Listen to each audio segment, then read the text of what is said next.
Good morning, Dan and Amy.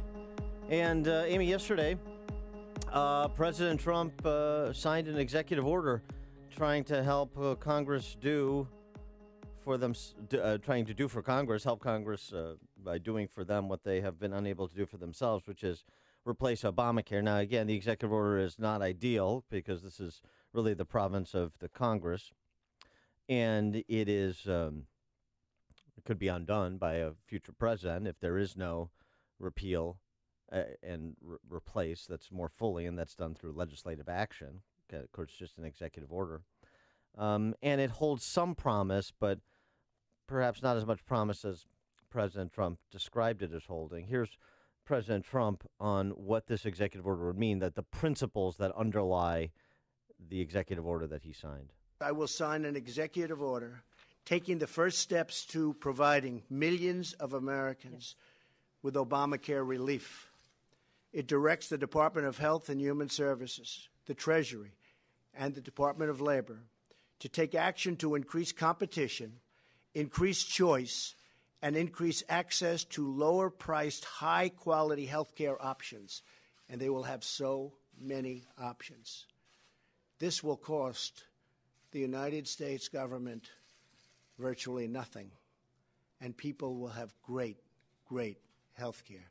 And when I say people, I mean by the millions and millions. Well, we'll see about that, but here are the kind of highlights. Association plans for small businesses by across state lines to reverse the decline in small business coverage. Also, new rules on short-term insurance plans, which the Obama administration had restricted. Those are two key pieces of it. And no less a critic of all of the Obamacare replace proposals than Rand Paul was there with the president and the vice president to celebrate this executive order. President Trump is doing what I believe is the biggest free market reform of health care in a generation. This reform, if it works and goes as planned, will allow millions of people to get insurance across state lines at an inexpensive price. 28 million people were left behind by Obamacare, do not have insurance today. This specifically targets and will help people who don't have insurance or people for whom insurance is too expensive. I'm very glad to be part of this, and I really want to commend the president for having the boldness and the leadership and the foresight to get this done. So the president was nice enough not to say, hey, Rand Paul shouldn't even be on this stage. So that's a moment of unity there with a critic. The fact that Rand Paul is on board with this is pretty amazing. But then we're learning, I mean, I wake up this morning, like, shocking news. Trump ends the health subsidies for poor people. Yeah, that's... So when did they sneak that in? I don't understand. Well, this is the cost-sharing reduction payments, the subsidies that were going to total somewhere on the order of $100 billion over the next 10 years. Here's the problem with that. The Republicans filed a lawsuit against this during the Obama administration because this exceeded the president's power.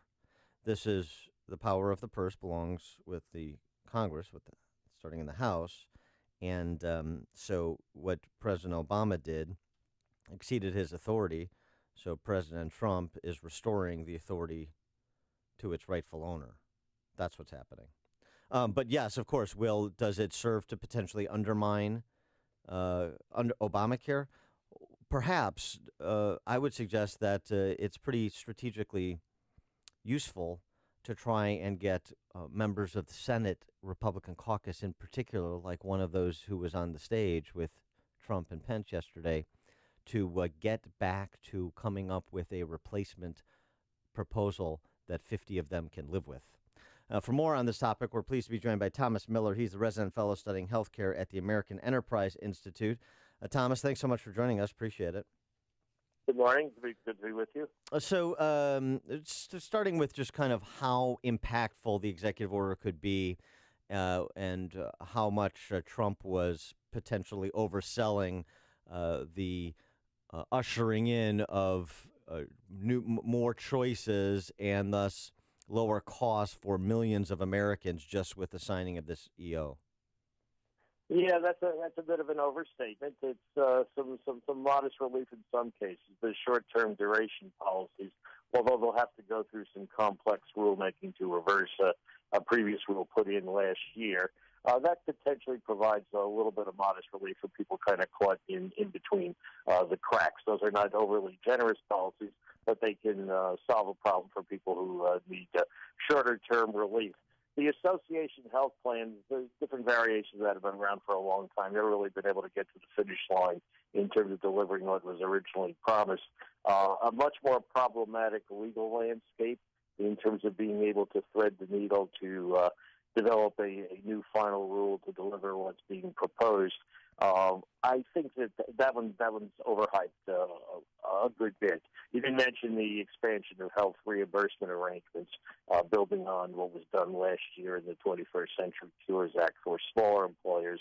That, again, provides a modest release point for employers who would like to just be able to fund the individual market coverage of their employees. But again, depending upon what happens with the employer mandate down the road, may not have a lot of impact. The cost-sharing reduction subsidies, probably the most significant point. Legally correct to say that there was no authority to pay them out without Congress appropriating, but Trump has basically thrown it back into the laps of the Congress in order to come up with a reaction to it. And I suspect that over time there'll be a bit of a cave and fade on that, and so some version of restoring them in one form or another ultimately will be passed through the Congress, although certainly Speaker Ryan was crowing about the upholding the legal rights of the House and Senate to decide what's appropriated.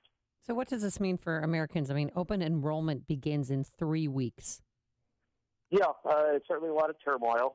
Open enrollment wasn't going to go well anyway. This will probably make it go a little bit worse on top of that.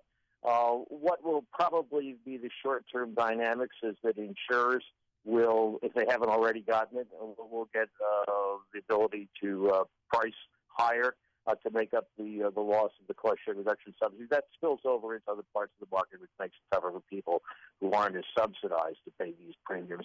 But they will ultimately cost the taxpayers a bit more, but through the premium tax credits as an adjustment for the lack of the cost-sharing subsidies, because the insurers are still required to provide that more comprehensive coverage. They're just not being paid for it, so they'll get it from the taxpayers through other means, which is the premium tax credits by raising their premiums. The Wall Street Journal op-ed on the topic today makes a nice point succinctly that I don't think Republicans have been effective in making and penetrating in terms of the American consciousness. People with pre-existing conditions.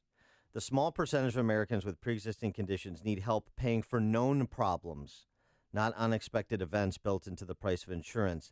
This can be done without bearing the costs across higher premiums for everyone, which is what Obamacare does. This seems to me to be a really salient point that needs to be prosecuted better by Republicans. They've not done a good job with that. They couldn't come up with a straight story on how they would address them, which I've written some things about that as well. You have to spend some money in order to free up the rest of the market. But that was used as a leverage point in a crowbar by supporters of the ACA by saying, unless you buy everything else that is in this package, this will be one of the consequences for people with pre-existing conditions. It's not correct, but you have to actually know what you're talking about in order to propose an alternative solution, and that didn't happen there. Yes, the impossibly high standard of actually knowing what you're talking about. That's just a bridge too far, Thomas. No. Let me just add one other quick thing. Unfortunately, what Trump is basically saying to Americans is everything will be wonderful if you get less coverage and buy less, and therefore it'll be cheaper. What people really want is someone else to pay their bills for more comprehensive coverage. Yeah, we can't actually afford that in the aggregate, but it's somewhat offering people something that they don't want, which is less for a lower price, and that's been the political problem. Well, but I'm sorry, but part of it though is the way that it's framed, and frankly, it's just not honest. I mean, I think with this stuff, you have to put it to right between people's eyes and say, look, here's the deal. We're not going to make you pay for coverage you don't want. We're going to provide more choice that ultimately, through competition, will result in lower overall costs. But this is insurance, so there's going to be an out-of-pocket. And what you really should be doing, unless you have a pre-existing condition, and then we have this deal over here, is paying for insurance that provides for catastrophic events, not for every single thing you would like to have, whether it's a elective procedure or not. No, I understand that entirely. The problem is the taste is already in people's mouths Yeah. in many cases. Yeah. And so it becomes a takeaway. The status quo baseline changed, and now it was treated as the Republicans are disrupting what people already have. This is just the politics of it. That's Yeah. not what's right or wrong. And you have Yeah. to recognize where you are right now. So in order to get from here to there, you have to be a little bit more sophisticated and nuanced than simply saying, it's all gone. Aren't you happy about it? Right. Yes. Okay. All right. That's fair. So President Obama, no less than 2 hours ago, tweeted the Democrats' Obamacare is imploding. Massive subsidy payments to their pet insurance companies has stopped. Dems should call me to fix. Does he need the Democrats to jump on board, or some Democrats, in order to fix this? Nice Carly Rae Not- Jepsen he not- did there. Yeah, not right now, because right now they're letting the Republicans, stew in their own juices. However, it is a backup signal. This is standard Trump. First, disrupt things, throw the hand grenade into the middle of everything and let other people come in and clean it up. There could well be some type of down the road, it depends how fast it develops, because it's pretty acrimonious right now, a bipartisan, if you will, deal where more Democrats than Republicans vote to restore some of what's been taken away. All things can be imagined, as we just saw yesterday, but they're hard to execute. But there is a market for what Trump is trying to do. I mean, this is the opening salvo.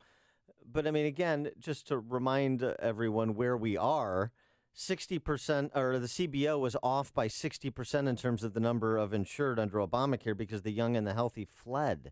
And of course, we know where premiums are. And Trump mentioned the premium spikes in his remarks yesterday. So it's not like there is not a market for of the disaffected to address. Yeah. He's trying to appeal to a different group of perceived victims or would-be victims that didn't work as well over the summer, which is the people who didn't get highly subsidized comprehensive policies. And these are the people who are being asked to foot the bill by either reducing their coverage or not having any or paying much more. And so he's appealing to that group of people, while those who've been living on the exchange subsidies will do as well. But with no mandate attached to this, how are we going to get healthy young people to sign up? Well, you're correct that, and the mandate is somewhat of a suggestion rather than an effective enforcement device. Only the unwitting seem to be the ones paying it, or tend to be lower income. You have to offer policies that are more attractive to people so that it's what they can afford and what they want. Now, when you do that, that unravels a lot of the other cost subsidies, regulatory schemes that try to hide the cost by having other people pay for it. And that's the inevitable conflict we have. Trump and some Republicans are choosing a different group of people to pay attention to, those who got left behind by the Affordable Care Act, whether their voices are loud enough to outweigh those who are seeing something taken away. Last summer, it didn't work out that way in terms of the congressional voting, and right now it looks like a more difficult landscape. He is Thomas Miller, resident fellow studying healthcare at the American Enterprise Institute. Thomas, thanks so much for joining us. Appreciate your insights. Very welcome. And he joined us on our turnkey.pro answer line. It's news,